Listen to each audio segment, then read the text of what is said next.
Curriculum and Assessment Accountability Council to order. And we are going to start with the roll call. Absolutely. All right. When I say your name, if you would please unmute your microphone and indicate that you are present by saying here. Artavia Acklin. Present. Heather Aldridge. Deborah Atherton. Here. Houston Barber. Renee Boss. Here. Martha Emmons.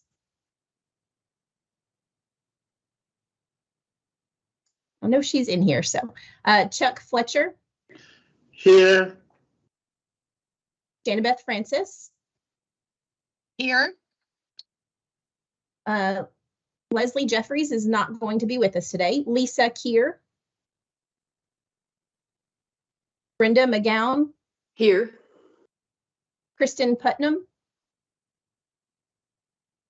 Allison Tammy. Jenny Uri. Jenny Uri, I'm present. Henry Webb. Here. And Jason Reeves.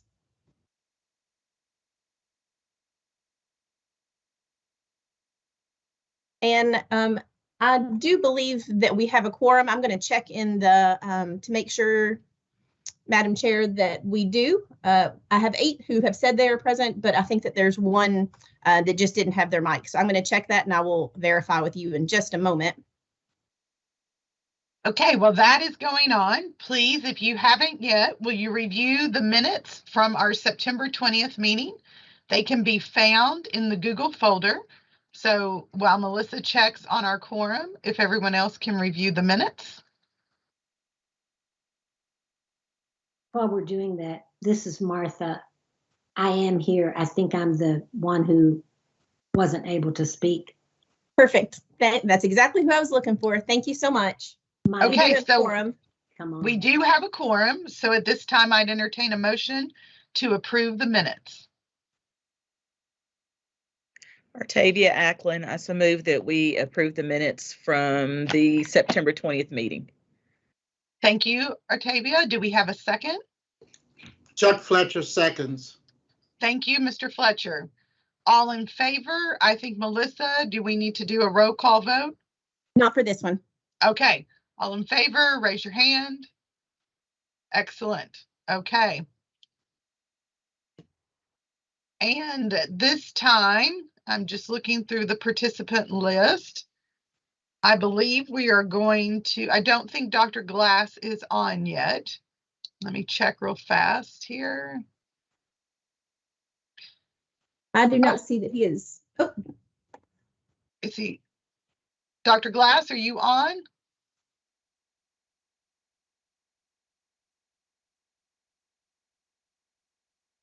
Okay, we don't have him yet, so we're going to move to Crystal Rowland, and Thomas Klaus, who are going to be bringing us an update from the standards office. Crystal and Thomas. Hey, Janabeth, real quick before we get them going, can I just do a few reminders since Sure. This is a virtual meeting? Okay, just a few reminders that this meeting must comply with the requirements of the Open Meetings Act. So the public may view the meeting link via the link that's provided in our public agenda, and that can be viewed on the KDE website. So members, if you would, please ensure that your video is streaming and that you can be seen throughout the duration of today's meeting. Also, mute your microphone when you're not talking, but all discussions will be broadcast to the public.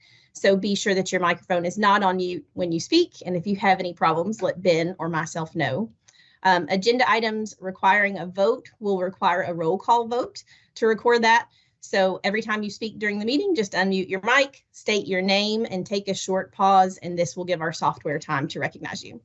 I'll be taking minutes, and those will be shared with the general public when they are available. Okay, turn it back over to you. Thank you. So as you listen to the presentation on the standards, we want to focus on what implementation supports might be needed for standards implementation. And I'll turn it over to Crystal and Thomas. Thank you, Janabeth. Good morning. I'm Crystal Rowland, the Director of the Division of Program Standards, and I'm joined today by Thomas Klaus, Academic Core Branch Manager in the Office of Teaching and Learning. Today, we'll be providing an update on the standards review process. As Jenna Beth shared, we want you to be thinking about what implementation supports might be needed for standards implementation once these roll out. So we have a few standards documents that are currently open for review and revision at this time. We'll begin with the review of the Kentucky Academic Standards for Science. For KRS 158-6453, standards revision must follow the criteria listed here, including being focused on critical knowledge and skills, result in fewer but more in-depth standards, communicate expectations clearly and concisely to all stakeholders, be based on evidence-based research, and ensure alignment across the K-12 to post-secondary continuum. The graphic here shows the complete review process.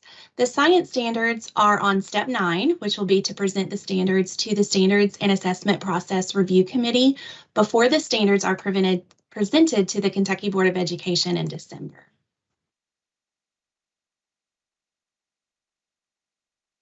The science review process actually began in October of 2020. The standards are on track to be presented to the Kentucky Board of Education in December, and the legislative process will continue. The standards and assessments will be implemented in all schools no later than the second academic year following the process. So the advisory panel and review committee came together and set principles that would guide their work in the review of the revision of the standards for science. Of those key principles, one was ensuring that there was that progression of learning K through 12. Another is they really wanted to make that language very concise and clear for educators to read. And they also had conversations about just needed professional learning, additional needed professional learning for educators.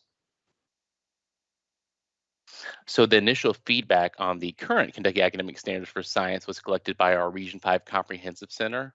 And as you can see, most responders were educators, but we also had a smattering of people from the community, parents, and some students.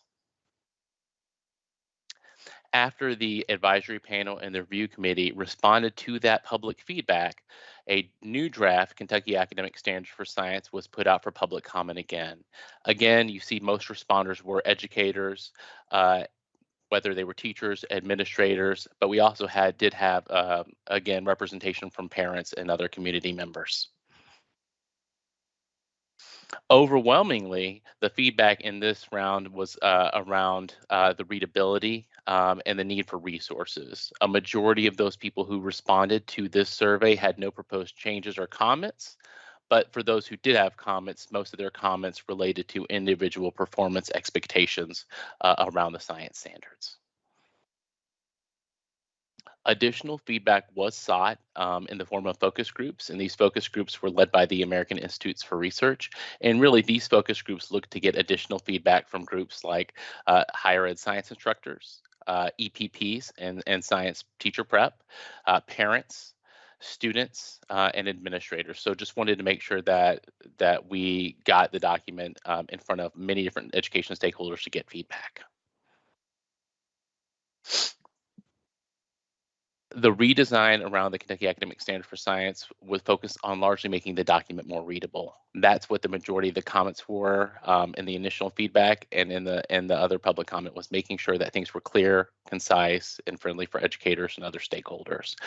So to provide more clarity on what the expectation of the standards was at each grade level was a huge point of emphasis for our AP and RC writers.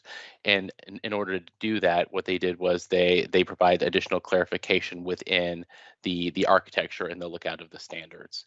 And so I'm going to pull up on the next slide. There's actually a look at kind of what this standards document looks like. And I apologize for the quality there. But as you can see at the top, those are the performance expectations. So that is the kind of the standard of what the student should be able to know and able to do. Underneath that, there's actually a clarification statement that provides a little more insight into kind of what is meant by that. And then there's the assessment boundary that talks through kind of how this assessment should be, or how this standard should be assessed. And then the bottom is the foundational boxes. And those foundational boxes really provide further information about how each dimension, whether that's science and engineering process, cross-cutting concepts, or disciplinary core ideas, were put together to form this performance expectation. Again, apologize for that quality and lack of clarity on that image. But I will turn it over to Crystal now to talk about social studies. So the Kentucky Academic Standards for Social Studies were also opened this year. In April of this year, Senate Bill 1 was passed into law. This established KRS 158.196 that triggered the opening of the standards document to embed 24 fundamental American documents into the CAS for Social Studies by July 1st, 2023. And it does say that this revision shall not delay or otherwise impact the existing schedule set forth for the review of the social studies standards. So they are still scheduled to be reviewed in 2025. On the screen are the 24 fundamental documents and speeches.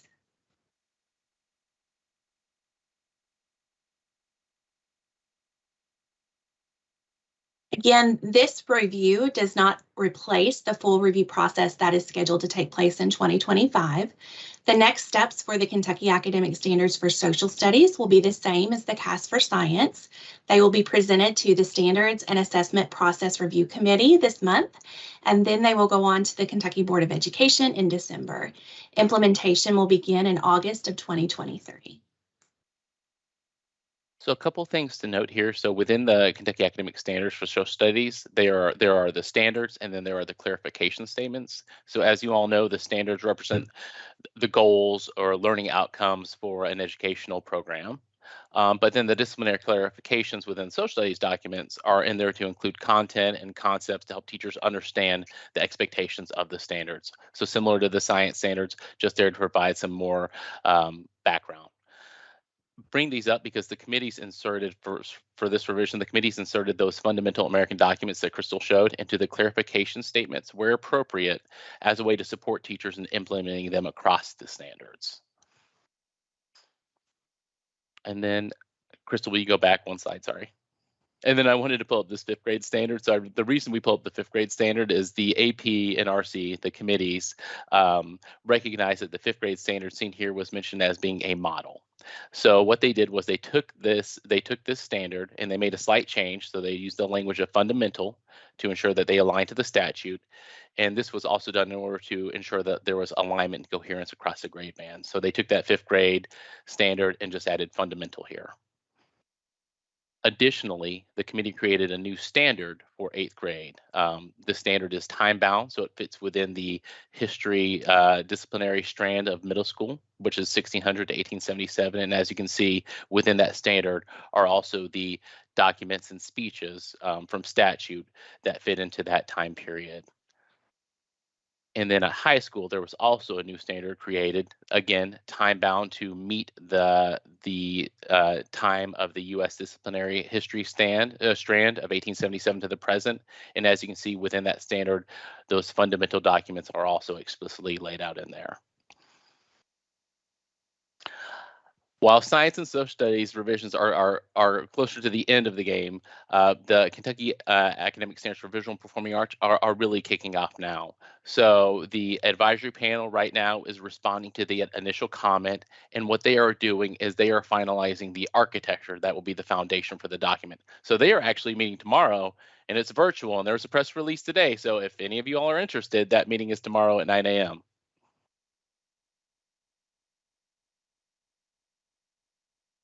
And oh, we might have lost our question there. But again, thank you for your all's time today. Always happy to talk through the kind of where we're at with the different standards, and really looking forward to any questions you all have. But also want to know your all's thoughts about kind of what supports might be needed, or what supports do you envision being needed for the standards implementations. And we know that our consultants have heard a lot from our standards writers about kind of what they envision would be needed for science and social studies.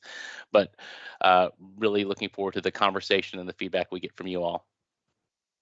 Wonderful. Thank you all. I'm going to start with one thing that I think would be very useful, and I love the standards page and all the resources. So I just want to commend your all's department. That is probably one of the best tools out there right now for Kentucky educators. But I think with the additional fundamental documents, I love how they're connected to some certain standards. Is there a way to get a document that lists all of those and put what grade level those are targeted for, just kind of like a one-page document? I think that would help as we think about some revisions to our curriculum, especially kind of like let's just make sure we've got these in there, almost a checklist that educators could use. Anybody else on the committee?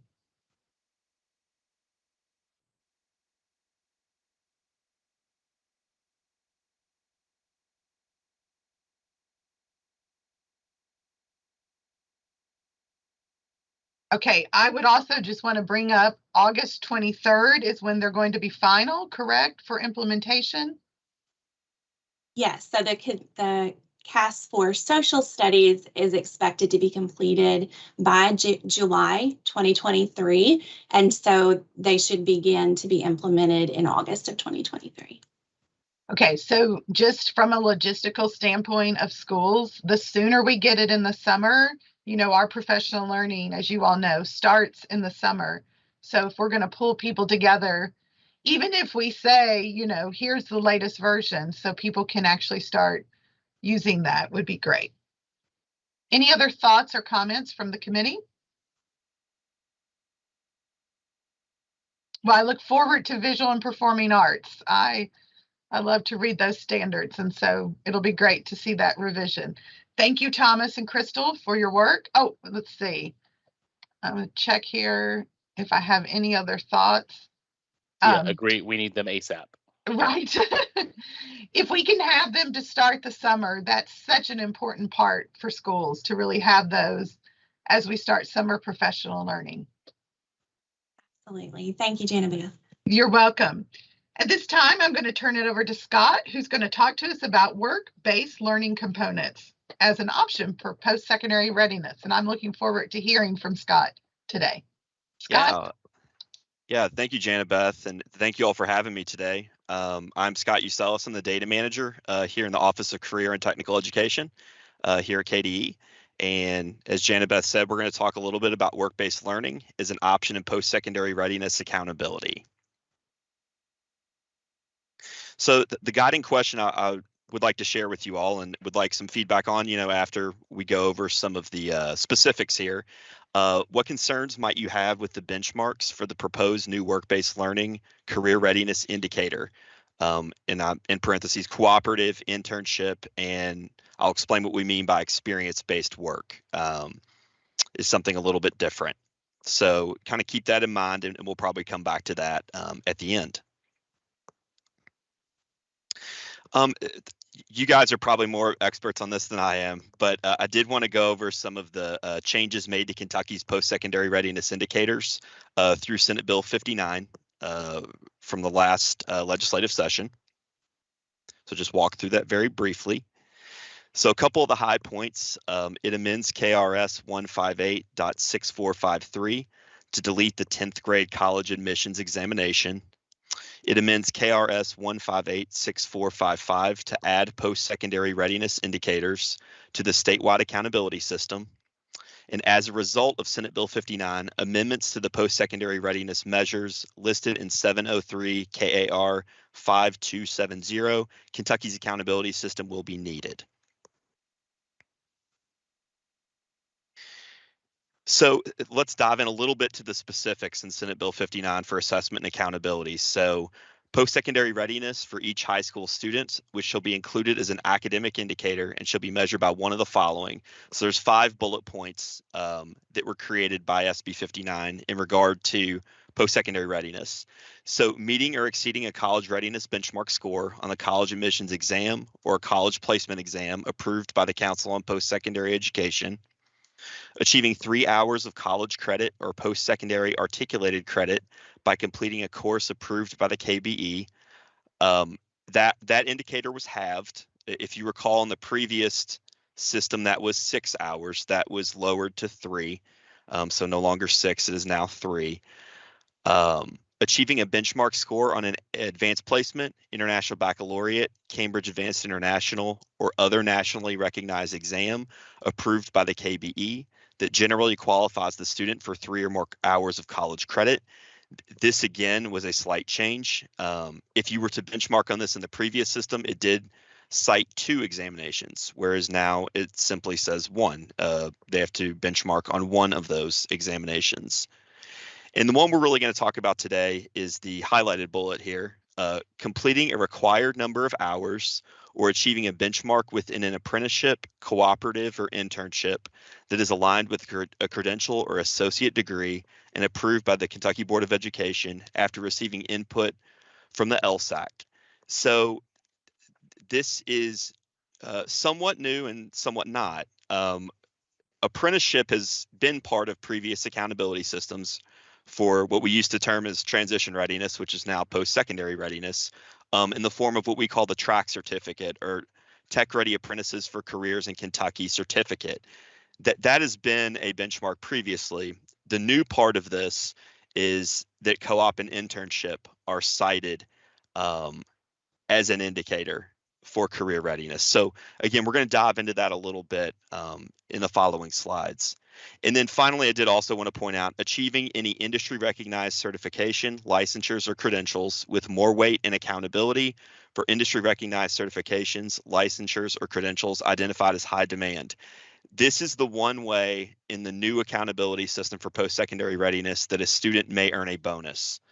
I don't know if y'all remember the old college and career readiness where you used to be able to earn 1.5 points on behalf of a student if they were college and career ready. This is a 1/4 point bonus. So if a student earns basically an industry certification from our valid industry certification list that is approved by the assessment and accountability. Is somebody's mic going? Okay. Guess they muted it. Yeah, that's the only way to earn a bonus, and it's a 1/4 point bonus. So if a student earns what we call a high demand industry certification from our list that's approved by the Kentucky Workforce Innovation Board, a student would earn 1.25 points on behalf of their school, on behalf of that student. So again, what we're concerned about today is the highlighted bullet points. So we're looking at, the work-based learning component, the apprenticeship, the cooperative, the internship, experience-based work part of the post-secondary readiness system. So just a little bit of background. Ma'am, do you know what division or office he is in? Somebody, let's see, is somebody took their mic off? Okay, hopefully they realize. I don't know how to mute them. So a little bit of background here on how we decided to attack this. So my office, the Office of Career and Technical Education, OCTE, and the KDE Office of Assessment and Accountability, or OAA, which is on the call today, many of the members created a committee to address the work-based learning indicator. Members of this committee include a superintendent, principals, work-based learning coordinators, and representatives from both of the offices, OCTE and OAA. This was really important and kind of a North Star. The goal was to develop a new career readiness indicator that is of equal rigor to other existing career readiness options. So we didn't want to create something that was so over the top hard that people would never be able to earn. We also didn't want to make it so easy that anyone could clear the bar. So it's a delicate balance there. 2 potential indicators. So the bill, if you recall, and I could go back to that if you'd like, but it does reference an OR. So the bill references OR for this indicator, and I put in quotes, a required number of hours or achieving a benchmark. So as I mentioned previously, apprenticeship was already an existing indicator in former post-secondary readiness systems with an established benchmark, as I mentioned, achieving the Tech Ready Apprentices for Careers in Kentucky, or TRAC certificate. So the committee proposed that apprenticeship remain its own career readiness indicator with the established benchmark, the TRAC certificate, which would be no different than we've done in previous versions of post-secondary readiness. But the new piece to this would be the cooperative / internship / experience-based work That would become a new career readiness indicator measured by a required number of hours and a minimum letter grade. So it would look a little something like this. Basically, there would be 5 different ways to benchmark in career readiness. The first 4 already exist. What we call the CTE end of program assessment, it used to be called COSA for those that have been around for a while. Kentucky Occupational Skill Standards Assessment was rebranded as the end of program assessment. That is for CTE concentrators. Those are students that have taken 2 or more or earned 2 or more credits in a career pathway are eligible to sit for the end of program assessment. And most career pathways do have an end of program assessment option that leads to articulated credit. So each of the end of program assessments are attached to articulated credit with at least one post-secondary institution in Kentucky. CTE dual credit. These are dual credit courses that are technical in nature. Again, this has been part of the system for quite some time. So again, 3 hours, basically, if one course or 3 hours of CTE dual credit would qualify as a benchmark. A C or above, I should mention. They do have to pass the course with a C or above. Industry certification, as I previously mentioned, with the possible quarter-point bonus for earning certifications that are deemed high demand. Apprenticeship, which again is the track certificate. And the 5th one, which we're proposing would be a 5th new option, cooperative internship experience-based work. Okay, so who qualifies? How do you qualify for this? So which students are eligible to pursue career readiness via the cooperative internship or experience-based work indicator? Basically, there's 2 ways. There is a way through a CTE pathway, and there is an option for non-CTE students. So let's go through the CTE pathway route first. So schools would use a valid career and technical education cooperative or internship course code. Most every pathway has an internship and or a cooperative course code. So that course code would have to be utilized in order to track the number of hours that we are going to go over here briefly. This is an important note. To qualify for co-op, there are definitely some hurdles to clear. You can't just say that you're a CTE co-op student. There are certain you have to reach a certain level in order to qualify. So as I mentioned here, to qualify for that, you have to have already completed a career pathway. That's 4 or more credits in a pathway. So you're already what we term as a completer, or concurrently be taking a related career pathway course in addition to the co-op experience. So it doesn't mean they have to be a completer of a pathway, but if they're going to pursue this, they have to also concurrently be taking another course within their chosen career pathway in which the co-op is. So if it's an agriculture career pathway and they're in a horticulture career pathway, they would need to be taking a course in horticulture along with taking the co-op. And then there's also the option, as I mentioned, for non-CTE students. So schools would use the experience-based work 901005 course code. That is a valid course code. That is, for lack of a better term, it's a non-CTE work-based learning experience course code. This is for kids that are not in career pathways, but say they have a job and they, part of the school day leave to go to that job. The normal way to code that for a school would be 901005, which we call experience-based work. So I did want to let you all know, at least according to what our committee is proposing, that those students would be eligible to pursue career readiness. This is a very important note, and we've run into this with a couple of schools and a couple of students here over the last few years. There are KEYS implications. The Kentucky Educational Excellence Scholarship, or KEYS scholarship, says that a student must have 5 credits on the transcript for the school year. If you use this experience-based work course, it is only eligible to count for 1 credit toward KEYS eligibility. So even if your student is gone half the day using experience-based work, that still only counts for 1 credit, and you would have to have 4 additional credits on the transcript. We just don't want to run into something you know, I would hate for kids not to qualify for keys because they're going for this experience-based work and the school did not realize they had to have 5 credits on the transcript.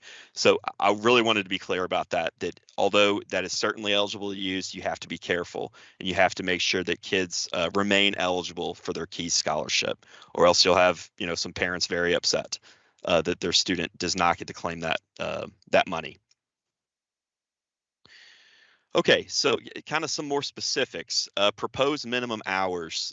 This is we went through this very thoroughly, and you know, went through pros, cons, everything. And where we land at the moment is a minimum of 300 work hours to benchmark in cooperative, internship, and experience-based work. So what does that mean? The committee has proposed that those hours only be earned during the standard school year and during the standard school week, Monday through Friday.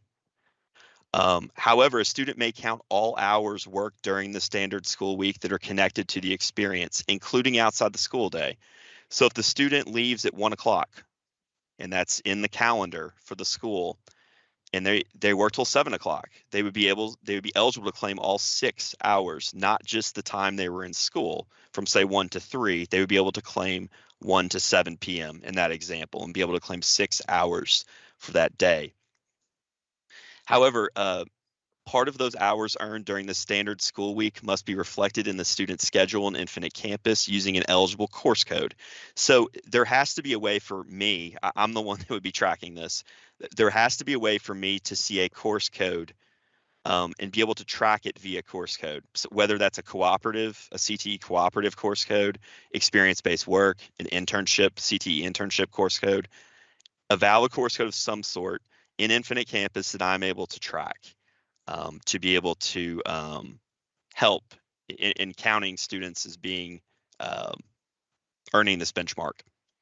And one additional point here, like experience may be combined. This came up quite a few times during our committee. What we mean by like experiences, say junior year, they intern with a company in agriculture. I keep going back to agriculture, but say it's in agriculture. And then say senior year, they're part of a CTE pathway and they co-op in agriculture. They would be able to combine those like experiences. In other words, they're not limited by one course. You'd be able to combine anything that is that's alike, basically, as long as they're aligned to the same credential or associate degree. If you go back to the bullet point called out there, it does say that a co-op or internship experience aligned to a credential or associate degree. So as long as you can make that connection, you would be able to claim like experiences. Proposed letter grade. The committee recommends the following: a minimum letter grade of C or higher to benchmark in cooperative, internship, experience-based work. This goes back to having a course code in Infinite Campus. There would have to be a grade attached to that, of course. This mimics and mirrors what we see for dual credit. Like for CTE dual credit and academic dual credit, a grade of C or higher is needed. This would be similar. So they basically, nuts and bolts, 300 hours and a grade of C. A student must receive a letter grade of C or higher on the transcript to count the work hours accumulated during that experience. So if they co-op and they fail to co-op for whatever reason, you know, they get fired, whatever. I mean, there's a lot of things that could happen. They would be ineligible to count that. That's what the committee proposes, that they would be ineligible to count that if they were to fail the experience or not get a C or above. If multiple grades are on the transcript for the same course, and we know that happens quite often. So say there's a transcripted grade in the fall, transcripted grade in the spring, then only the sections in which the student earned a grade of C or higher would be eligible to accumulate hours toward the 300-hour minimum. So say they got an A first semester and they fail the second semester, they get fired. Okay, I'm giving very extreme examples probably, but they would be able to claim the hours in which they earned the A. They would not be able to claim the hours in which they failed the experience. And again, these are the committee recommendations. How are we going to collect this? This is kind of my forte. presenting here in front of you fine folks is usually not my forte. I'm usually the data person, but this is how we plan to collect it, and we have a pretty good plan right now.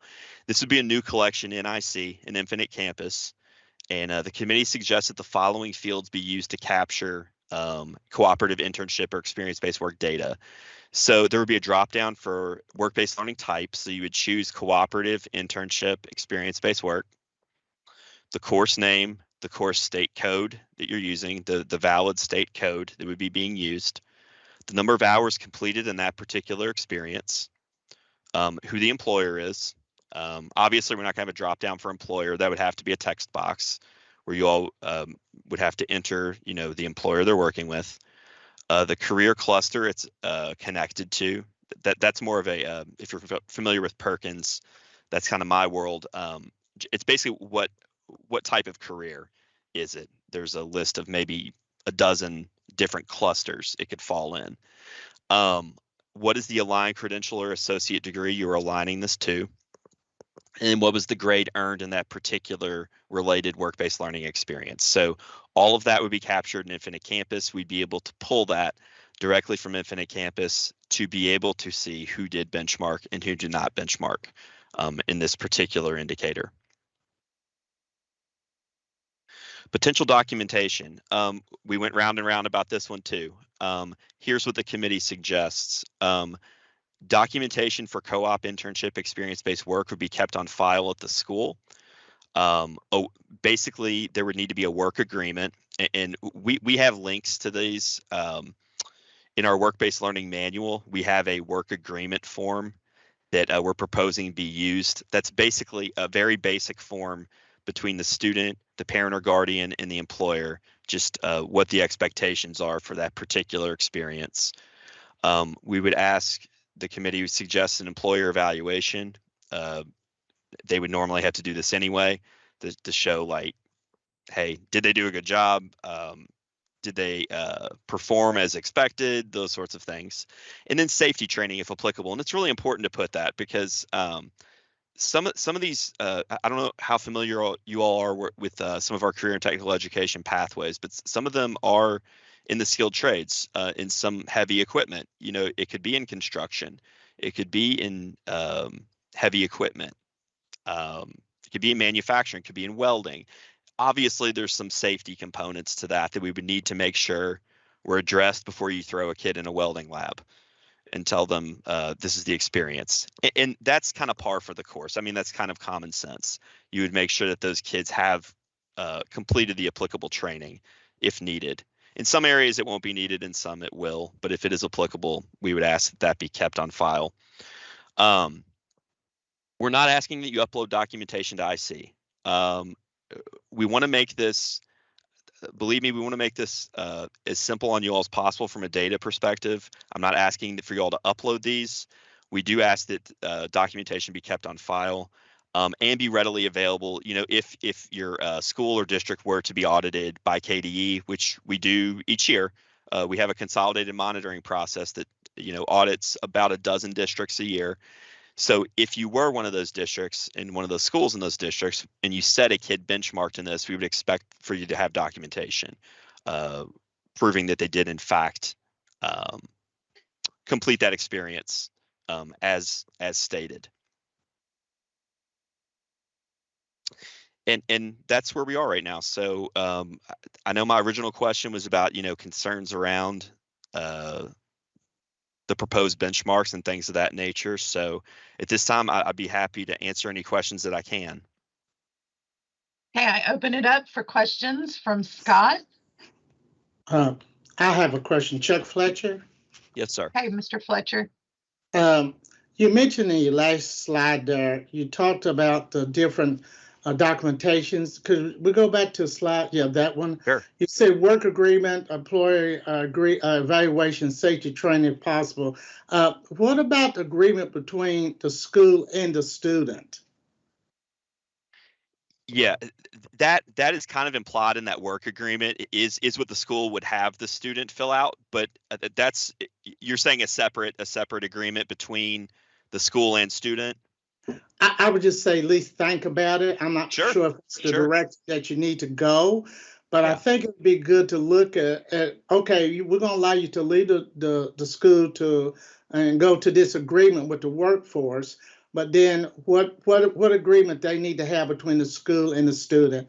Yes, sir. Just something to think about, okay? No, it's good feedback. The other thing is that, may I ask some other questions if it's okay? Sure. Go ahead. The other thing, what would be the pathway? You said high school students. What would be an example of a pathway for a freshman? As far for this particular indicator for work-based learning, Yes. normally it's possible, but probably not very probable that we'd have a freshman doing that. At least I'm speaking from the CTE perspective. Normally we ask that they have some experience, some background experience, some coursework in that particular pathway before they're ever let out the building to go co-op or become an intern and so on. So I can't say there's like a hard and fast rule against it, but normally I think we're going to see these are going to be upperclassmen that are going to be leaving. That's just my 2 cents. I'm not saying it's impossible, but it would be not very probable. Could they possibly be in a dual credit as a freshman or not? Yes, sir. They can start. Oh, I'm sorry. They can take CTE dual credit actually, and actually have it paid for through the Kentucky Work Ready Scholarship starting in 9th grade. So that's an additional indicator, not related necessarily to the work-based learning, but yes, absolutely, a kid could start taking dual credit as early as 9th grade. And I have one additional question, and I'll be finished. Sure. One thing that I see as a problem, and maybe the committee talked about this, but I see as a problem that when these students get to becomes juniors or seniors in school and want to go into the industry certification, the industries do not allow them to participate because of the age. Did you all discuss that problem? Yes, it's a common issue, and I'm probably not the right person to speak on that. I'm not the work-based learning coordinator here, but as far as our apprenticeship program goes, are you referring to child labor laws, that sort of deal? Or? I'm not sure. I'm not clear myself on that, except that they bring up that we can't put students in the industry because they're not, I think, 19 or 20 or something like that. And there are.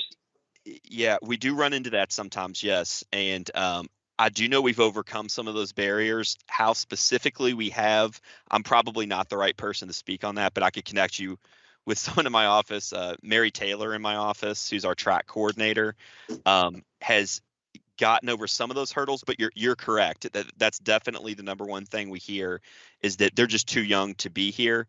And in some industries, that's right. Like for trucking, like the trucking industry, for example, is a big need in our state, but you have to have your CDL, or at least on your way to your CDL before they ever let you. They're obviously not going to let you as a 15 or 16-year-old get in a big rig and start driving around. So there's some, it makes more sense than others, but we have been able to, in certain industries, get over that hurdle of some of the issues with age.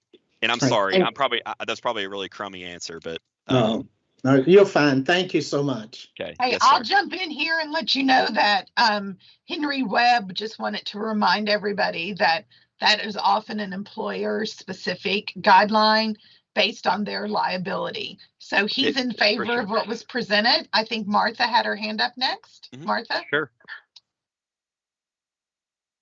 I find this very interesting because well, actually, I'm on this committee as a business participant. Yes. And so that's my specialty. We own a bicycle and fitness store. Okay. And for many years, and we almost always have at least one student employed, and often two, and then during the summer, probably three. But sure. I really like to see what you're doing. I wonder how much of the guidelines that you've set forth have been discussed with people like me who actually do employ students. I should have mentioned that we did have business and industry members on the council, on the committee as well, that added their input. And we're constantly, probably of any office at KDE, we're joined at the hip with business and industry, and very much so value their input.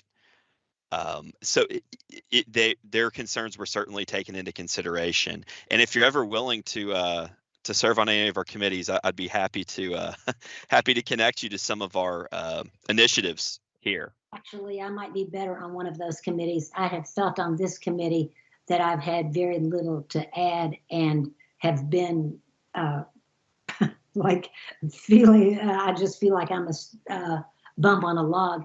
This is one of the few times that I've felt that I really know a lot about a topic that's come up. Well, let's connect outside of here, seriously, and I'd love to plug you in. Okay, to some of the things we're doing. Well, and so I'm not sure you're the person you're reporting, but as far as freshmen being allowed to do this, I think that yes, definitely freshmen should be allowed to do this. Some of our best employees who have gone on to be very successful in life have started as freshmen. And Agreed. if you have something that requires a lot of training, which our business does, when somebody applies as a junior to work in our business, we only have 2 years, and it's hardly worth our time to, Sure.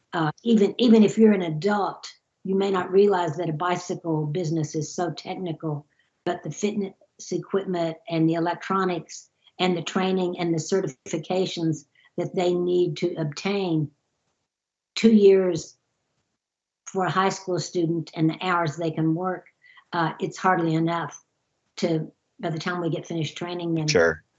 gone. And I absolutely agree with that. The only reason I say that, and I just wanted to be clear, the only reason I'm saying it would be difficult for a freshman is the scheduling. Usually it's that there's more openings.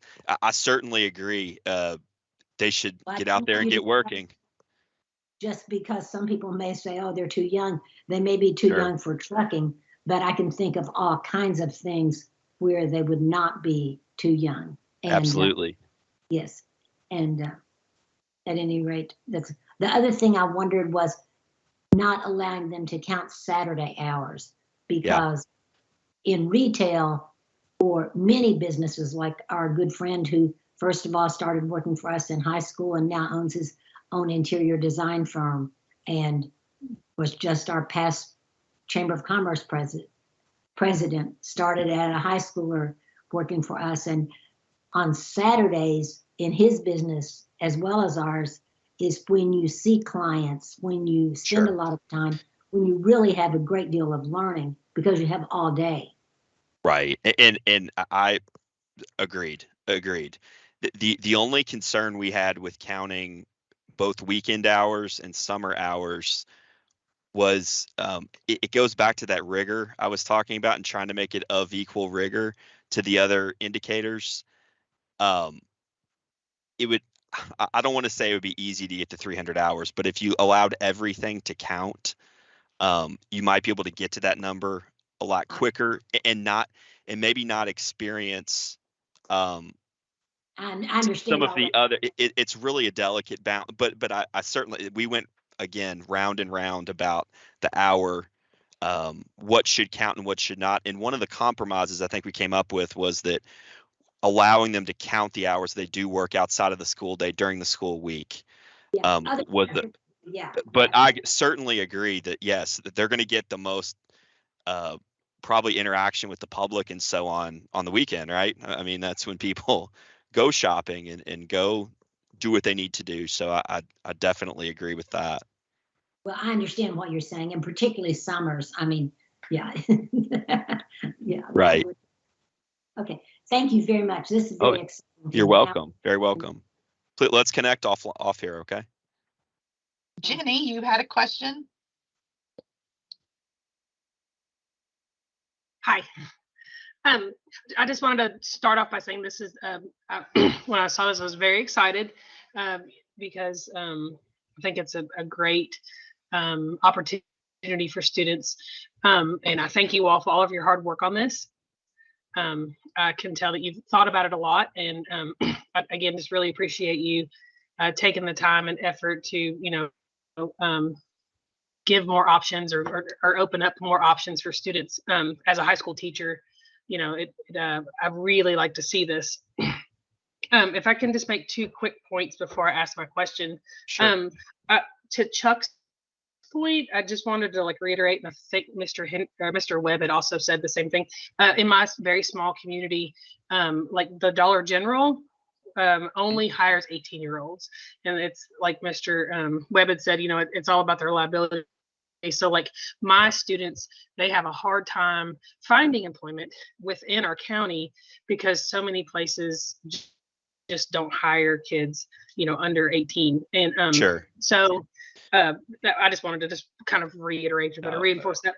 The other thing, if I did my math correctly, and of course I'm an arts and humanities teacher, so if I did not do the math correctly, then I apologize. But I think, Martha, to your question about getting the hours, I think you would only, if a student put in their internship time, 5 days a week, I think it would only be 2 hours a day that they would have to put on there, something like that. I think that might, something around that. So to that point, I think they would be able to get their time throughout the school year, even if they, only work Monday, Wednesday, Friday from 1 to 6. I don't think that's unattainable. I think they actually would be able to do that.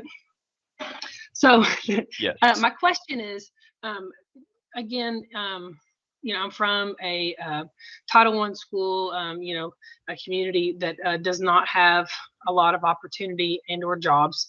And of course, like I said, with a lot of our businesses, the restrictions on employing students, they just don't have a lot of opportunity. But Sure. just, agriculture is a big thing here. I could see that we would be able to do that, especially if animal science and livestock and those kind of things. Yes. But let me ask you this. Let's say that I have a student who is in a business pathway. Would being able to work at our local grocery store as a cashier, would that count as time, or would they have to be actually involved in, more involved in the business end of it? No, I think that certainly could count. Okay. I mean, because now whether it be connected to the pathway or not, would be, if they're a pathway student and they're enrolled in a business pathway, it could be connected to that pathway. If not, remember that that experience-based work course is built for students that are not necessarily in a career pathway, if that makes sense. But yes, I do think that could certainly be eligible. They would just have to be able to, again, connect it to a credential or associate degree program, which you could. I mean, that certainly could connect to, any number of business management.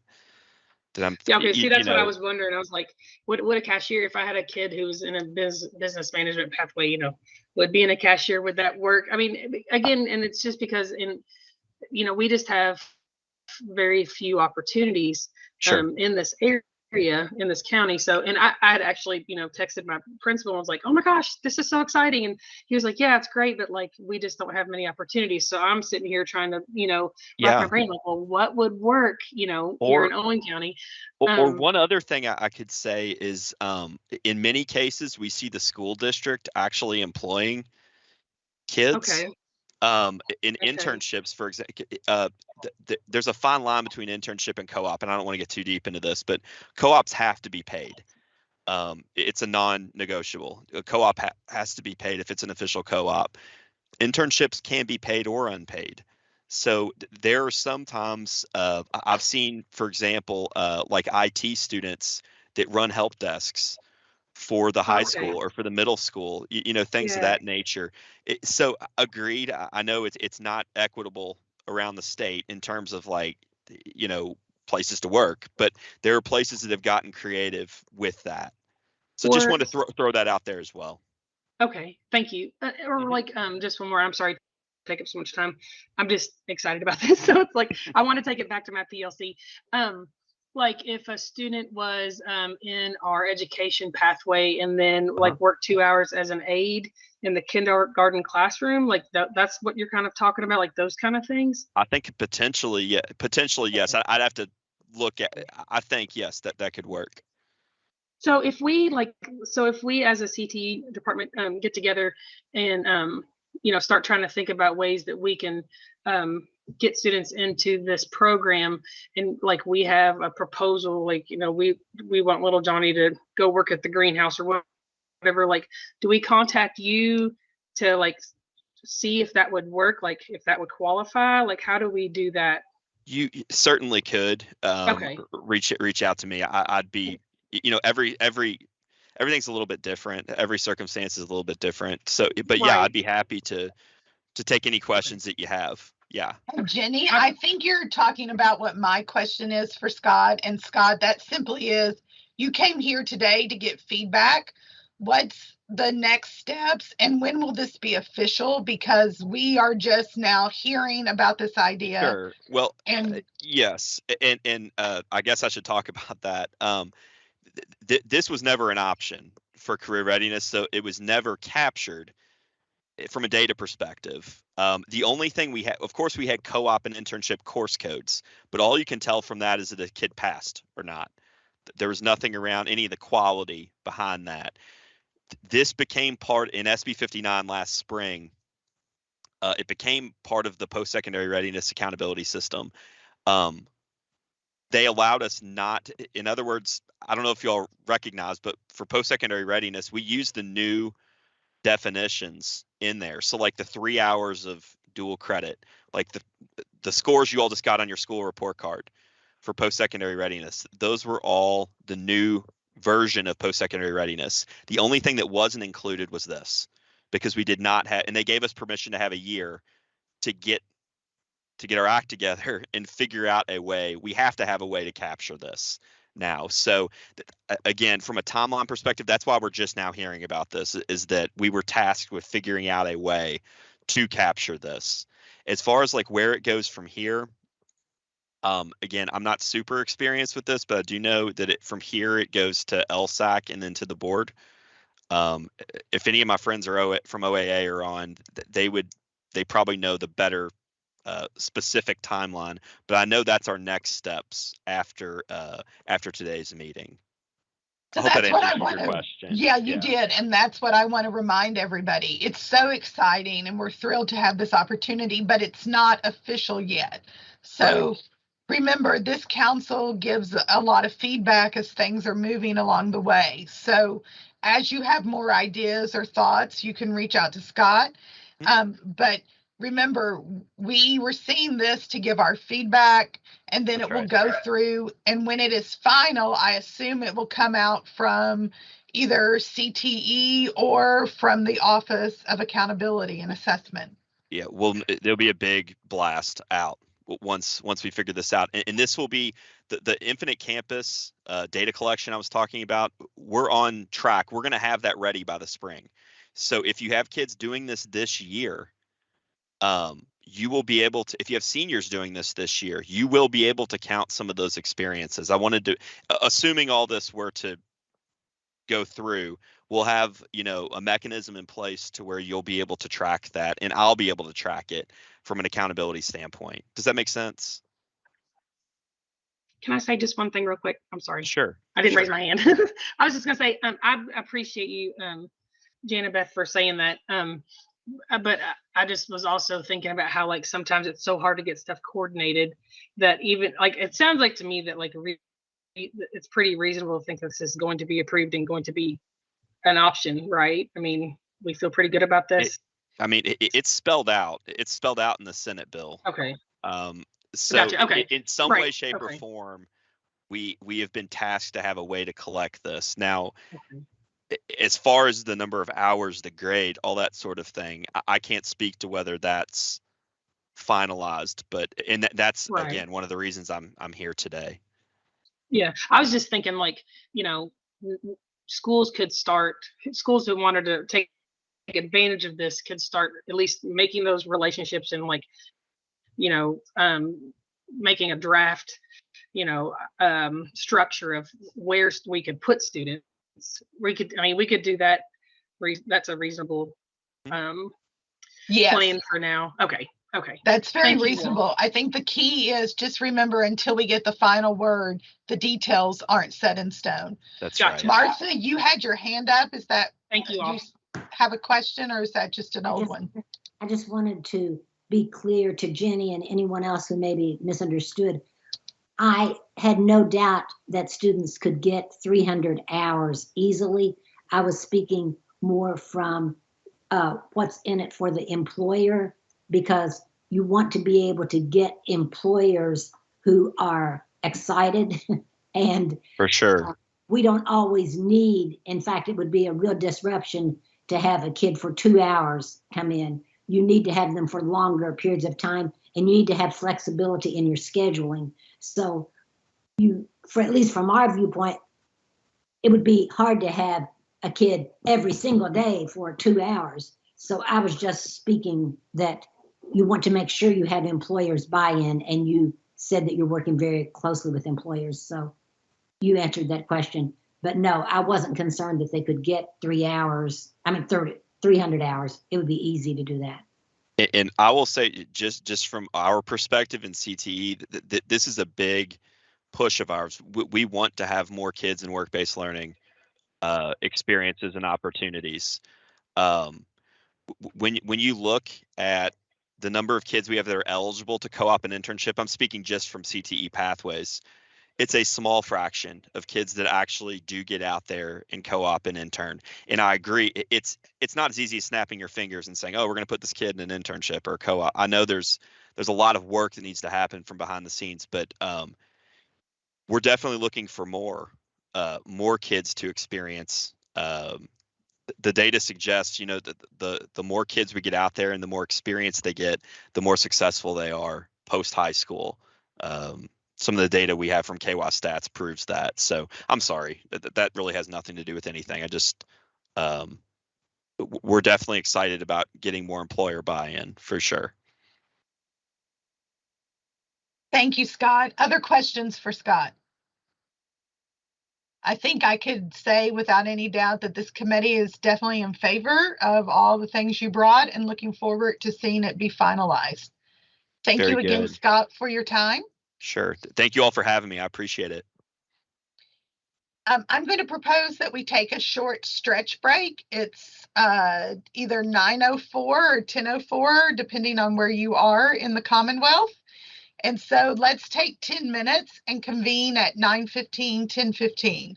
So take a quick 10-minute break and we'll come back. We have a couple more items after that.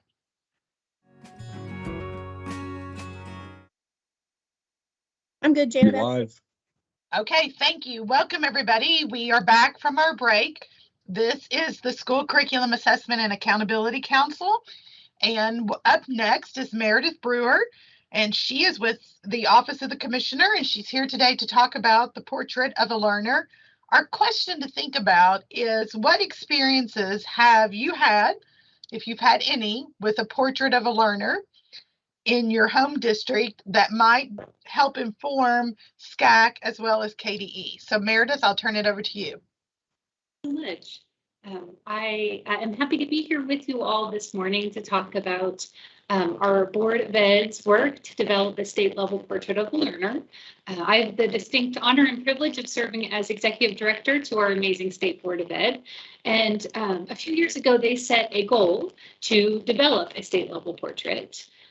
For lots of different reasons. Primarily, we wanted to model the process of developing a portrait so that other districts would engage in the process as well. So that was our primary motivation, was to model the process of the development of a portrait of a learner. So in order to do that, we created this past summer a Portrait of a Learner subcommittee. And as part of that process, the board took action to be sure that a wide variety of stakeholders were represented on that subcommittee. So on that subcommittee, we had any KBE member who was interested in participating. We had representatives from the Council on Post-Secondary Education. They actually had the opportunity to identify a faculty member as well. So we had a post-secondary faculty member. We had a student member. We had a community member and family member, and a school administrator, a teacher, and a business leader that comprised that subcommittee. And throughout the summer, they met to talk about the skills and dispositions that we wanted to have in our state level portrait of a learner. This past October, during the board's regular meeting, they did take action to approve the recommendation that came out of that subcommittee. And we have officially identified the 6 skills and dispositions that compose the Kentucky Portrait of a Learner. I'm going to put in the chat those skills and dispositions, and I will also move forward on the slide for those of you watching from home so that you can see what those 6 skills are. I have included descriptions of each of those, but before we talk through that, I'd like to pause here and just give you a chance to look at those and share, as Jana Beth said, any thoughts that you have on these skills and dispositions. If your district that you represent has a portrait of a learner that's already been adopted, how is the portrait that the board took action on similar or different? And what are your thoughts on sort of how we might capture these skills and dispositions as we observe students engaging with their learning?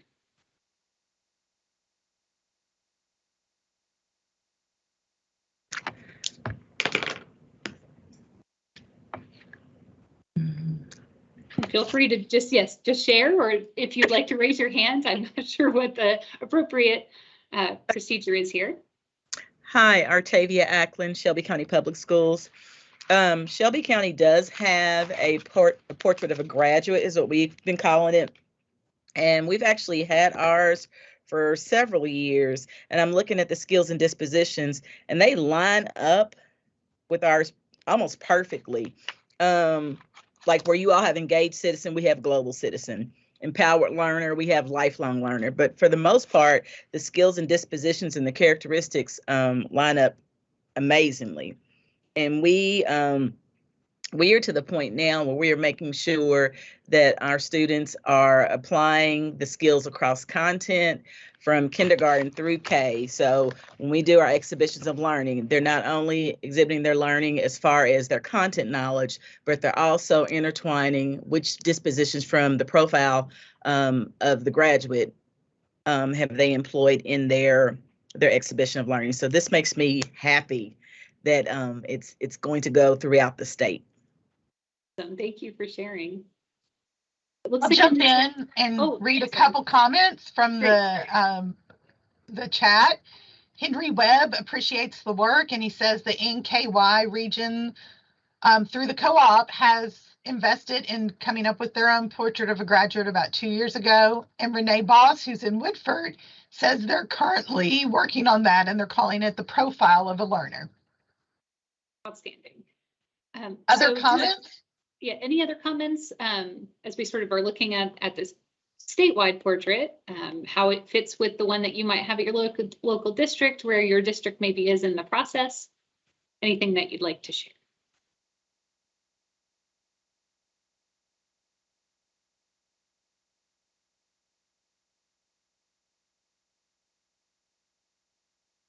So, looks like, well, it's the same as Shelby. We've had our portrait for several years. So just a little bit of context.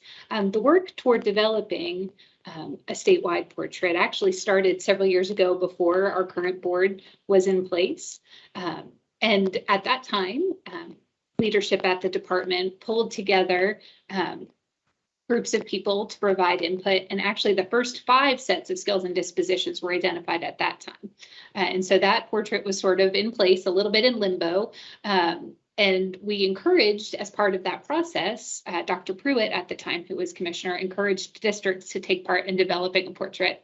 And our outstanding districts took that and ran with it. And so we have many districts that actually have had portraits for several years in place.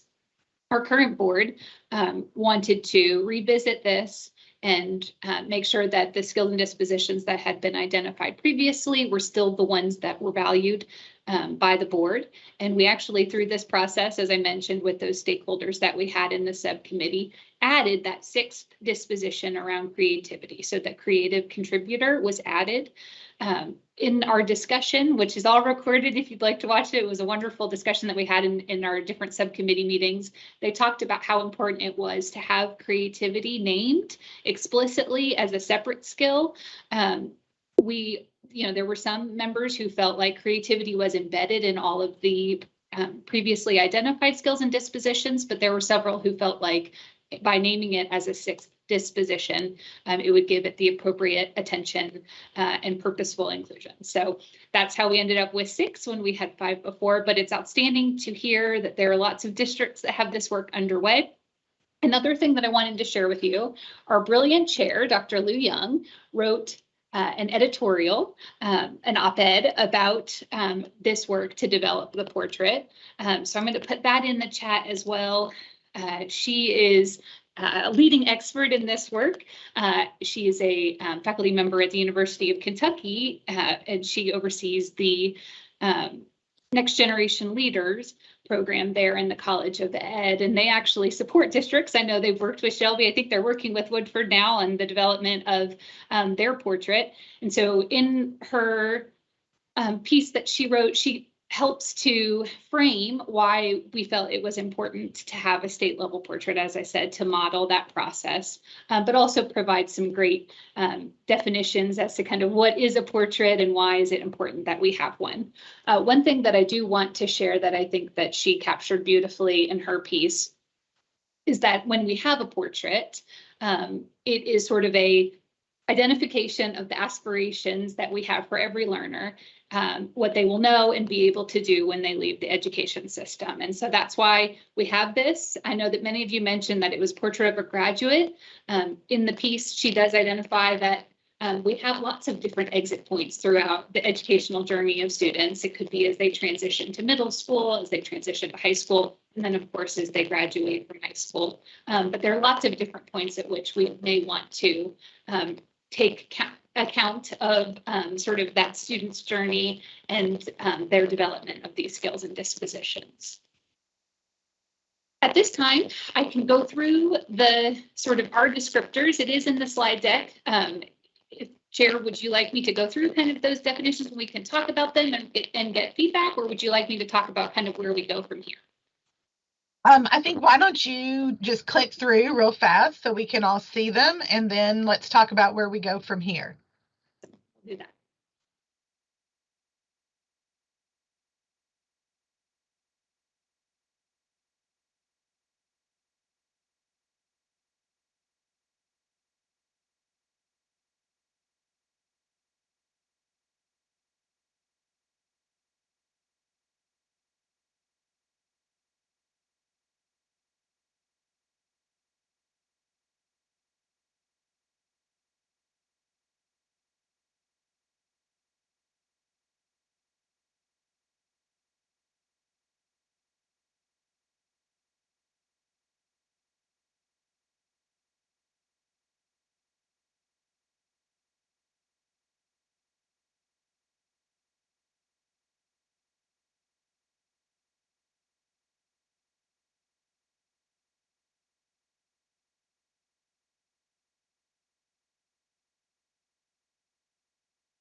So you can see that those are definitely aspirational. We have big dreams for our students, and we want them to be able to have learning experiences in the classroom that help them to develop these skills and dispositions.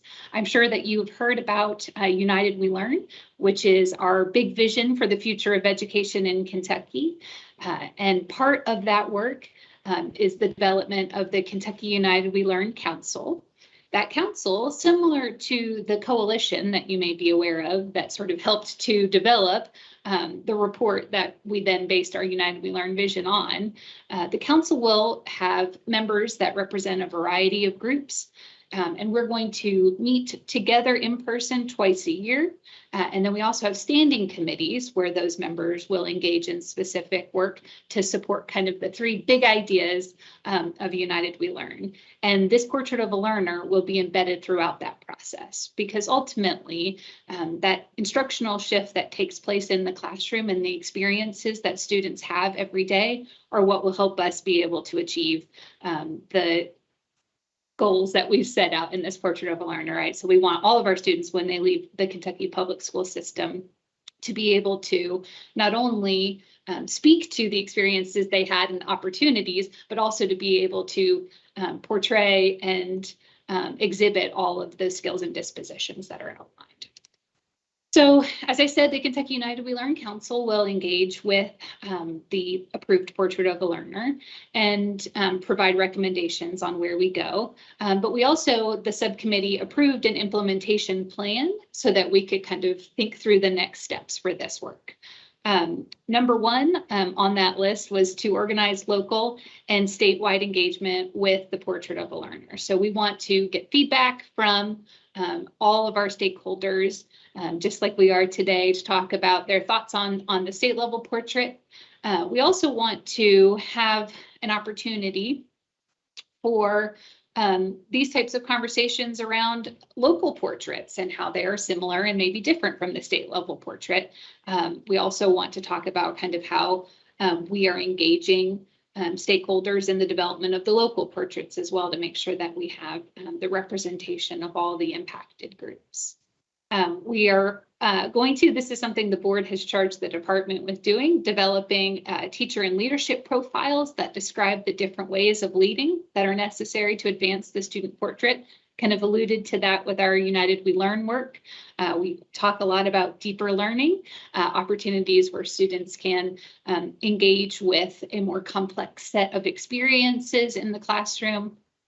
We're also going to think about some shifts in our assessment and accountability system. How can we better capture that whole child?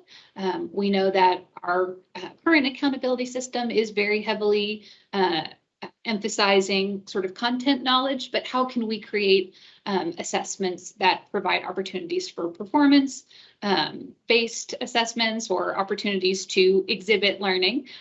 We have here in the chat exhibitions of learning, as were mentioned, defenses of learning. So all of those opportunities, I know Jefferson County has their backpack and the students have a big defense that they complete. So what are some opportunities for students to show what they know that go beyond our current assessment system?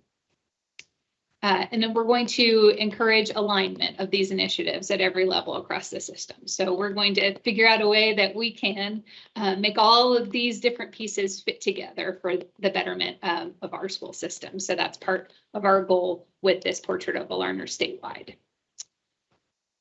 Something that's been important throughout this process with United We Learn and the development of the portrait is that we actively engage students. And so, as I mentioned, we did have a student member on the subcommittee, but we have brought the portrait and questions around those skills and dispositions to students throughout the process. And we really want to encourage students to take ownership of their own learning, right? This is their journey, and we are there to support it.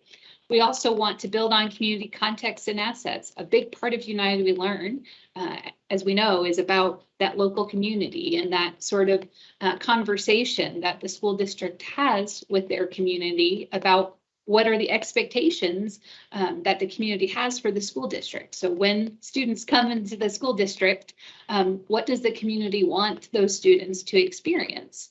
And how can the school cultivate those opportunities? We also want to take these mindset shifts seriously. This is a big goal. We keep talking about aspirational, right? So we are thinking about this transformational endeavor, and we want to seriously engage with it. We also want to prefer calibration over measurement. So that's sort of when we talk about that shift in assessment and accountability. What does it look like for us to think about what are we trying to measure? and have it focus more on sort of that exhibition of learning over some of the previously emphasized forms of measurement of our students. We also have a less is more approach. So we're sort of trying to simplify a little bit and make sure that our priorities are clearly stated. So we have a lot of work ahead of us. The COOL Council, the Kentucky United We Learn Council that I mentioned, will actually have its first convening the end of this month. So the last week of November, we'll be bringing together nearly 70 representatives to talk about this work. So we have exciting days ahead. I would love to hear anything else that you'd like to share about your portrait of a learner in your area, or any questions that you may have for me. I'm happy to answer them. I'll kick us off. Jana Beth Francis, the chair. I just want to say I appreciate the addition of the creativity component, the creative contributor. And I also want to say I think your committee did some really good due diligence. I remember being interviewed about the portrait of a learner. So somebody on your committee grabbed me and said, hey, will you talk to us about this? So I appreciate that. It seemed as if throughout the process you were asking for feedback. I'll open it up to other comments.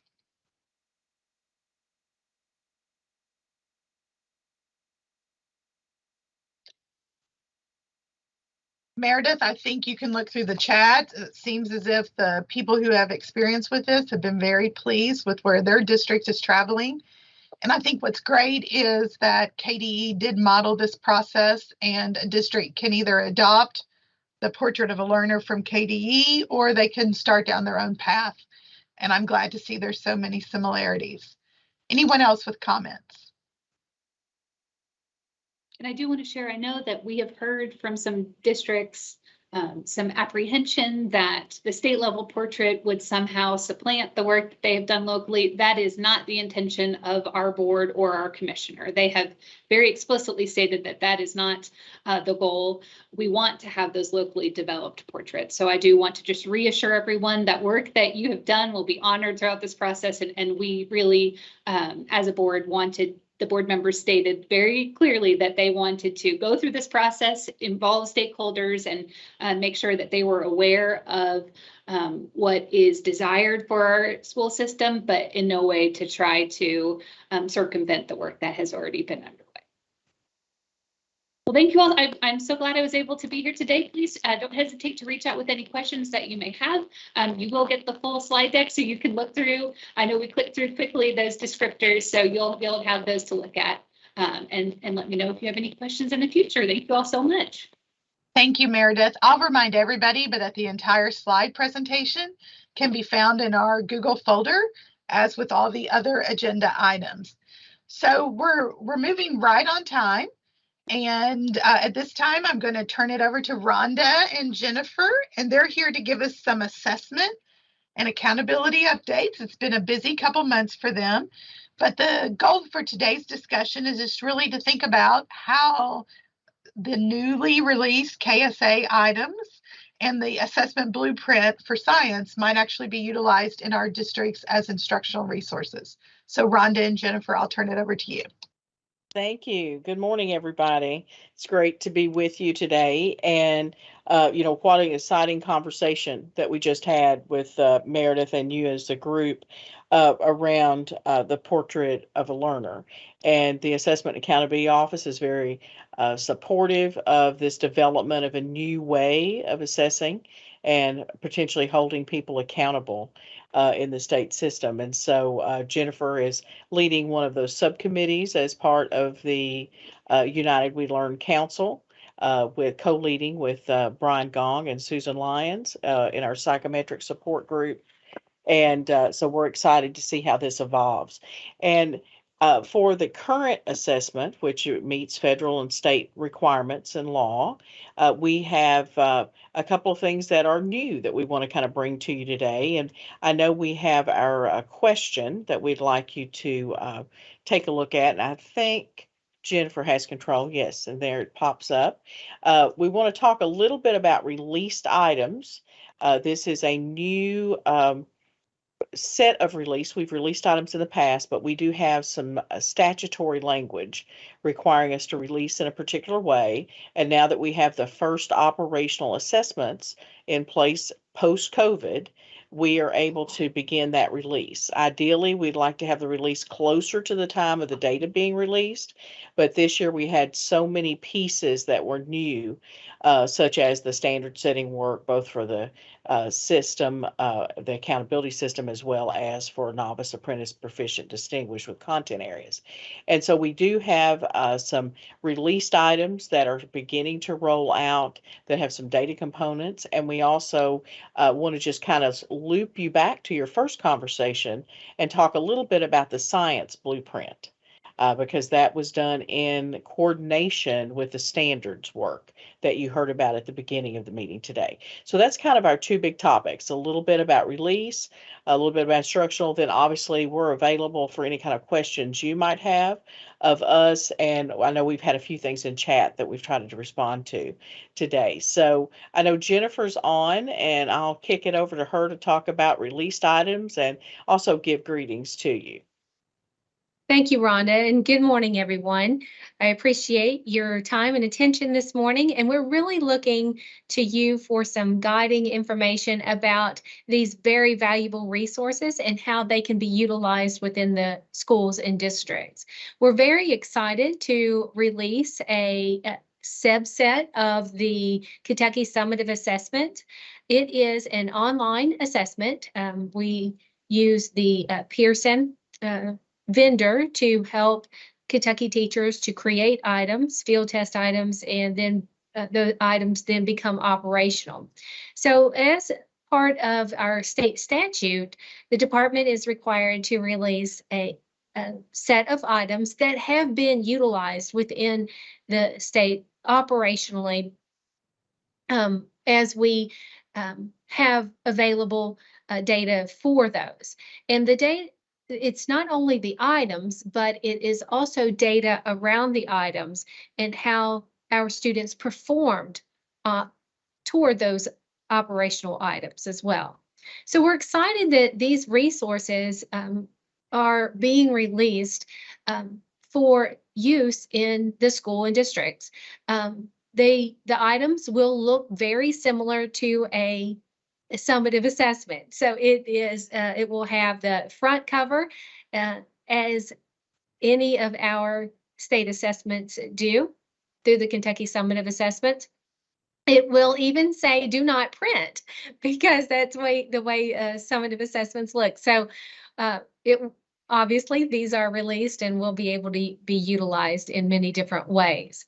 There will be anchor sets to those items that have responses that students took, and then they will also have score points in how students responded to that item and the score that they received.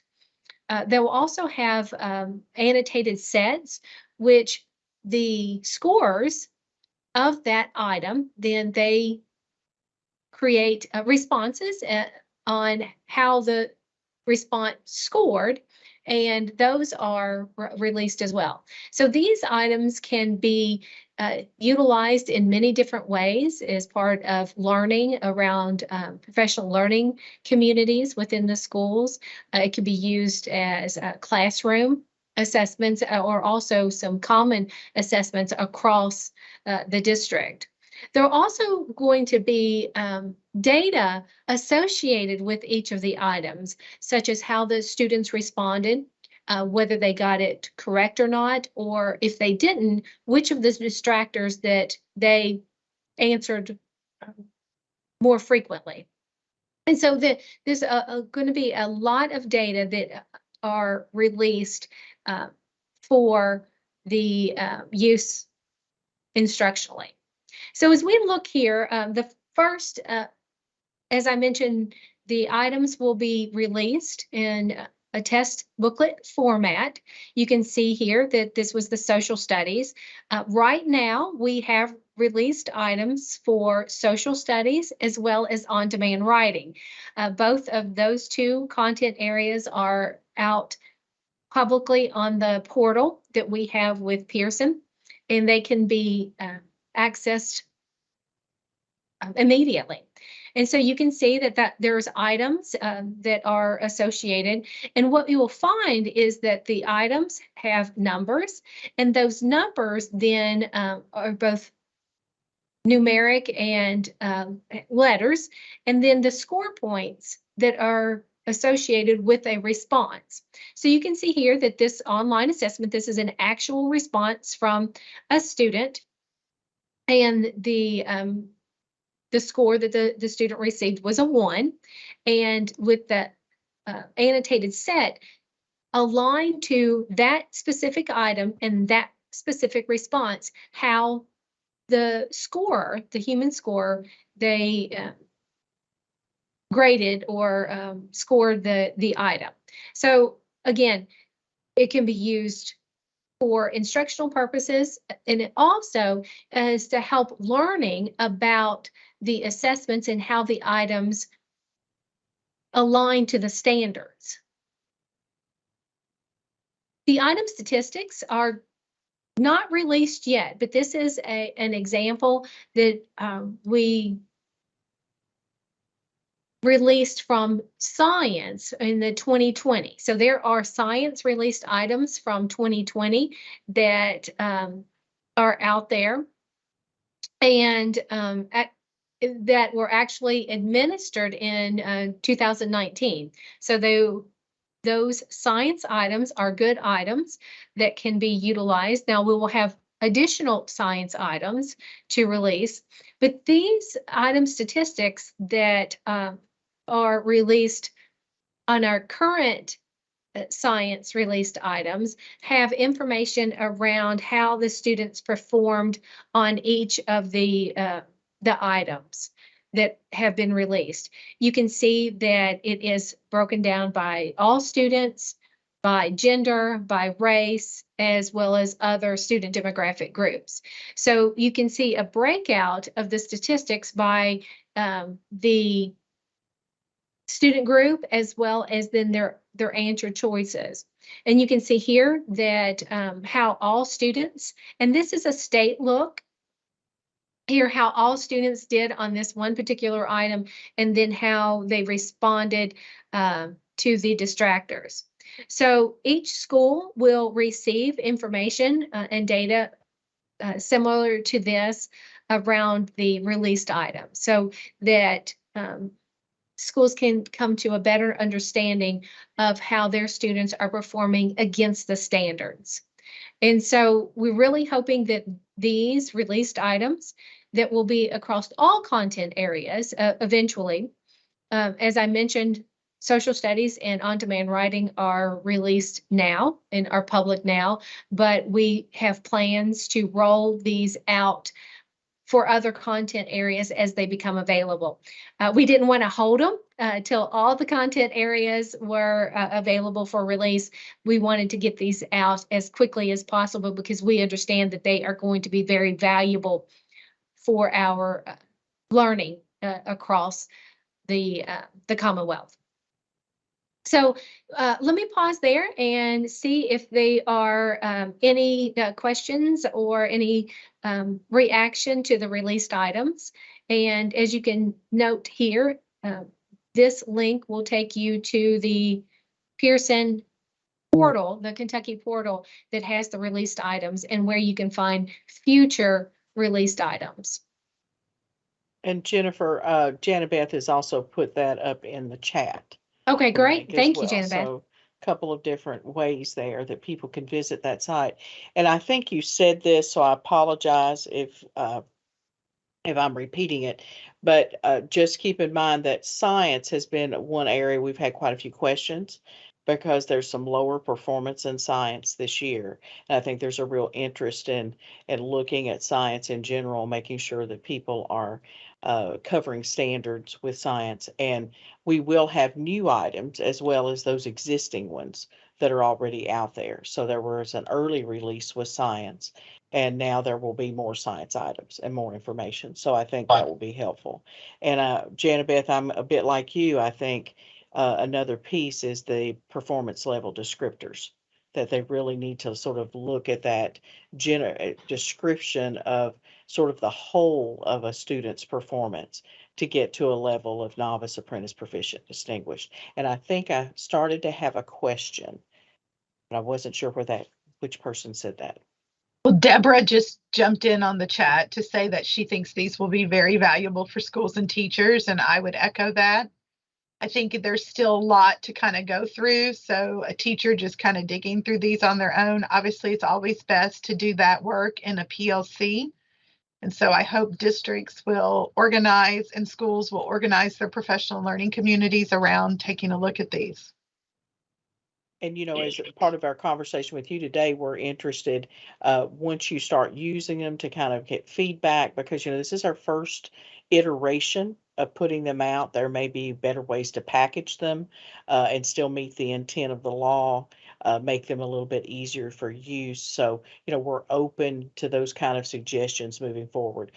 This is a new role for the vendor. In fact, we're assisting with some of the putting together of the individual data that will come back to districts and to schools. And obviously that will have all the confidentiality requirements around it, since it is individual student data.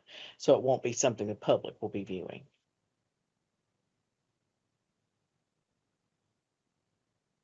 Any other questions at this point on this one? I think Deborah Deborah raised has her her hands up. Hey, Rhonda. Yeah, hi, Debbie. Just a quick question. I looked through it when I got my information. I looked through, and the format that it's presented in looks a little like the old test booklets. So just want to clarify that we're still online. Everything's still the same. I don't want teachers to think, That's oh, right. we're going back to because it has the answer sheet and everything. So That's right. That's right. And that was because we wanted to make sure that people would be able to use it, since we didn't have an online practice test. So it looks paperish, so it could be printed, but we are fully online. Now, when I say fully, there is a very small percentage and number of print booklets that are done, because there are particular student disabilities where the student does still need paper versions, but that's a really tiny number of the percentages. And I'll pause. Jennifer may have other things to add to that. That's a great question. Sure. Just wanted to make sure that everybody understood that. Yes. That's right, Deborah. We do have released these because we want these to look as if they were operational, because they were.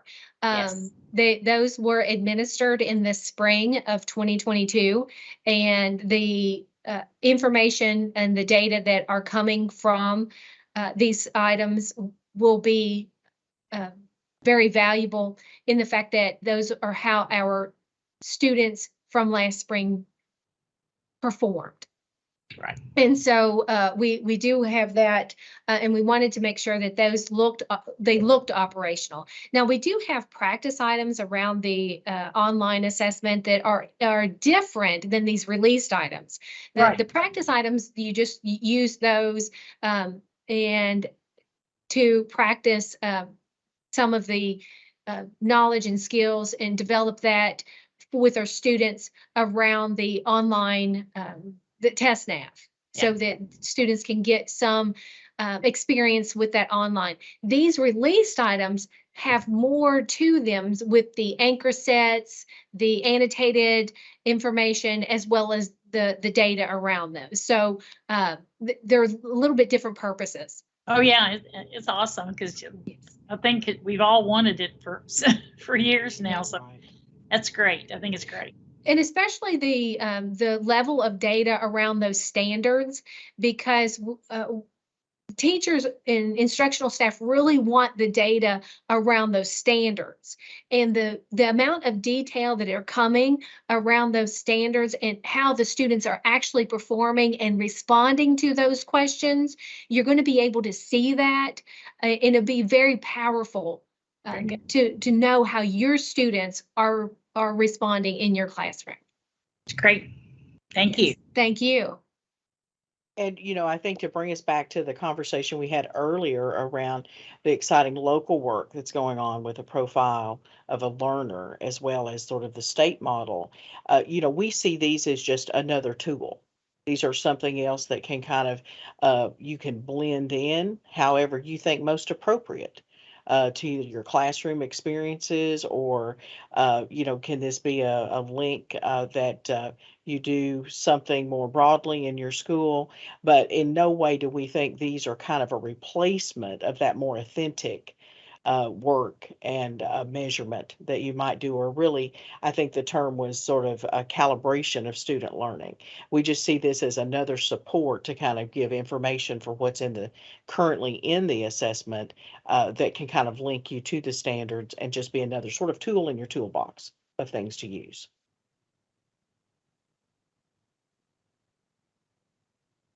So I would just echo that as you do something cool with these, or something that you find cool because it impacts student learning, that's what I think is cool. So it's a little nerdy, but as you do something that impacts student learning, please send a sample of it to KDE, especially the assessment folks, so they can start kind of building a rapport of what people are doing with these that actually influences student learning.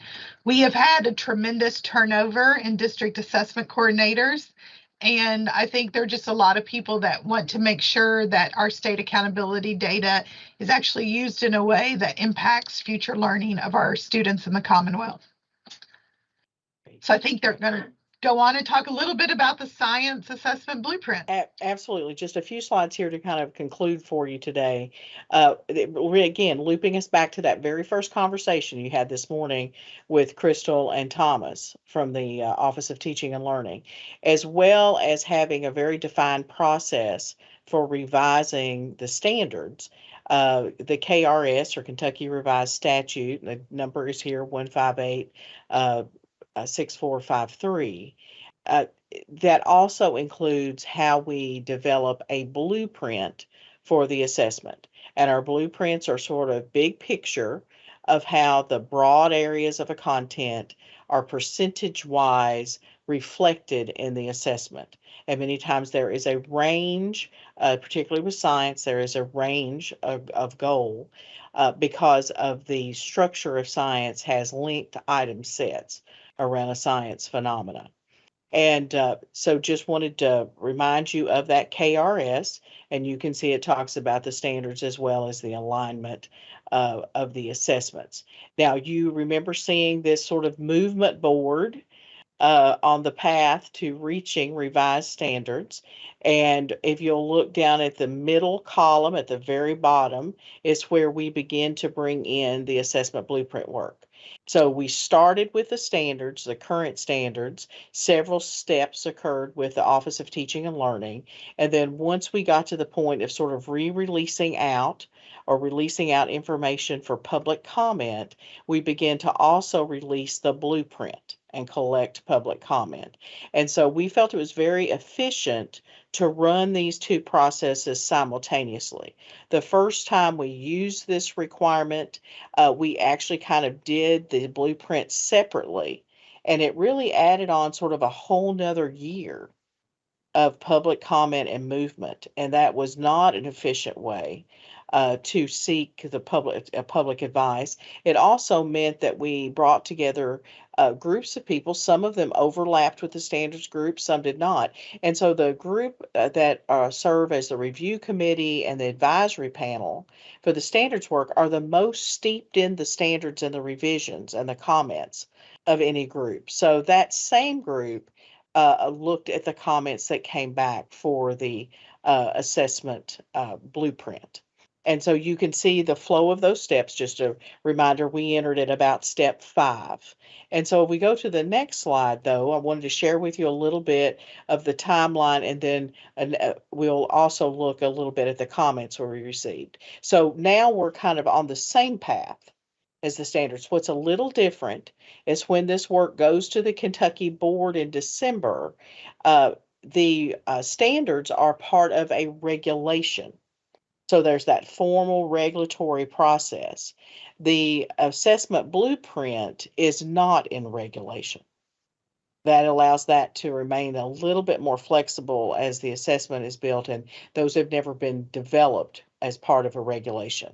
So as we go to the Kentucky board, it will be on their agenda in the consent area to see the process that was used and what came out of this. So we use the same vendor, which is AIR. That you heard about early this morning. They did the exact same process of putting out the blueprint as we did for the standards. And so here you'll see we didn't have a lot of individual people, not thousands turn in, but we did have, you can see the largest percentage were teachers. And you can see there the number and percentage of the public comments that we received.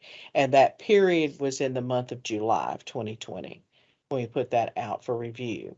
Now, there was not a lot of change that was proposed as they looked at the science standards and looked at the blueprint. There were two sort of things mentioned. The first bullet on the left there is really more of, can you add a bit more information to the blueprint? So it wasn't really about the percentage, but we'd like the links to the instructional items, the released items, so that people can kind of see, what do items in science look like as they're looking at the blueprint. So we will develop some links on that blueprint that link to the kinds of released items you were seeing earlier today that Jennifer led us through. And then at grade 7, they did recommend a change. There is a boundary, an upper and lower boundary of percentage in the science blueprint. And they recommended that lower boundary for earth and space science be changed to be 20%, because they felt that was more reflective of the instructional program that occurred at grade 7 science, or really middle school science in general. So very small number of changes to the blueprint itself. The current blueprint as well as the version of the new are both out on our website, and we can certainly link anyone to those if you're interested in the blueprint, both as it currently stands and then where it is in this process. So I'll pause there to see if Jennifer has anything that she'd like to add, and then see what questions you all might have for us. So I'll just note that it's a while for an operational assessment after the standards are adopted. So it goes through a process of revision, and so working through that blueprint and developing an operational assessment based on that blueprint. We'll continue to test our current standards, and that until then we have those standards in place and be able to develop assessments on those. So that was going to be my question, Jennifer. We heard from the standards people that it was probably going to be August of 2023. So would we envision that it would be May of 2025 before we had an operational test? I think that's correct. Because we would have a year of development, a year of field testing, then a year of operational. I think that's what we've kind of plotted out, I believe, is for spring of 25. Jennifer, is that your memory? I know it can't be any earlier than Yes. 20. So at the onset, we were thinking that it may be possible to test in 2024, but what happened was there was a bit of slowdown with the adoption of the standards, because the standards groups, that committee that was meeting, they had a hard time through COVID getting quorum. So it delayed the process a bit for implementation. So I want to say that the first operational assessment will be in 2025. And that allows time for schools to become familiar with the standards, to shift any of their sort of instructional curriculum focus that might be necessary, as well as time for items to be created, field testing to be accomplished. So there's lots of little steps that have to be moved through before you would bring in a more traditional operational kind of assessment that will, science, I'll remind you, is required federally to test. And so it is one of the 3 required subjects So that will be, how we'll be moving forward. But I think that is the timeline, and we're hoping that, nothing will shift as we move forward, because there will still be some public comment as part of the reg processes. Any other questions from the committee?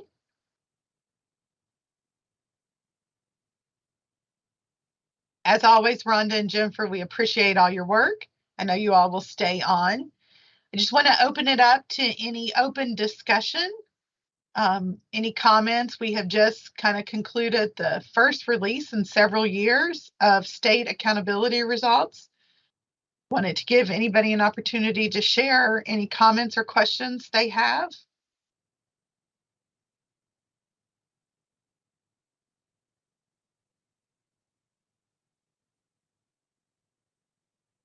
Okay, I'm practicing my teacher wait time, and it's very hard in the virtual environment for those of you who've been in the classroom, but we are at 10:02, 11:02, depending where you are in the Commonwealth.